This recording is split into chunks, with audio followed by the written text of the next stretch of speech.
शिवसेना ही राज्यापुरतीच मर्यादित ठेवू नका तर ती इतर राज्यात देखील वाढवा असं मार्गदर्शन नुकतंच उपमुख्यमंत्री एकनाथ शिंदे यांनी आपापल्या नेत्यांना केलं होतं। त्याचीच कुठंतरी एक छबी आपल्याला श्रीनगरमध्ये पाहायला मिळते। शिवसेनेच्या वतीनं जम्मू काश्मीरमध्ये भारतीय जवानांसाठी महारक्तदान शिबिराचं आयोजन करण्यात आलंय। या शिबिरासाठी सांगली जिल्ह्यातील तब्बल 1000 पैलवान हे श्रीनगरमध्ये दाखल झाले तर सर्व पैलवान उद्या भारतीय सैनिकांसाठी रक्तदान करणार आहे। या शिबिरासाठी चंद्रहार पाटील, उद्योग मंत्री उदय सामंत, राज्याचे उपमुख्यमंत्री एकनाथ शिंदे उपस्थित राहणार आहे। श्रीनगरमध्ये ठिकठिकाणी या रक्तदान शिबिराचे बॅनर देखील झळकल्याचं आपल्याला पाहायला मिळत आहे आणि याचाच आढावा घेतला आमचे प्रतिनिधी उमेश करंजकर यांनी। पाहूयात।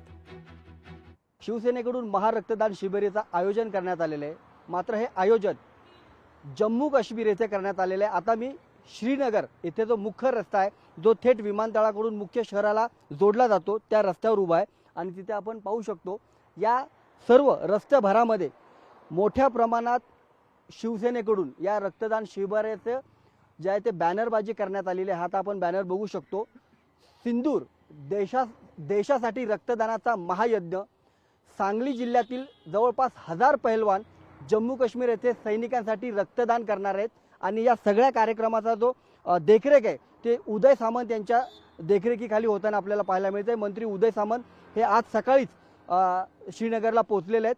तर सांगलीचे जे शिवसेनेचे नेते आहेत चंद्रहार पाटील यांच्या या सगळ्या उपक्रमामध्ये मोठ्या प्रमाणात त्यांनी सहभाग घेतलाय। हे 1000 पैलवानांना श्रीनगरमध्ये घेऊन आलेले आहेत आणि या श्रीनगरमध्ये असलेल्या आर्मी कॅम्पच्या हॉस्पिटलमध्ये हे रक्तदान शिबिर जे आहे याचं आयोजन केलेलं आहे। उद्या उपमुख्यमंत्री एकनाथ शिंदे हे श्रीनगरमध्ये दाखल होतील आणि त्यांच्या या उपस्थितीमध्ये हा सगळा रक्तदान शिबिर जो आहे तो पार पडणार आहे। एकूणच काय, ऑपरेशन सिंदूर नंतर आपल्या सैनिकांना मानवंदना देण्यासाठी या रक्तदान शिबिराचं आयोजन जे आहे ते थेट जम्मू काश्मीरमध्ये करण्यात आलेलं आहे। कॅमेरामन विनीत पेडणेकरसह उमेश करंजकर, लोकशाही मराठी, श्रीनगर।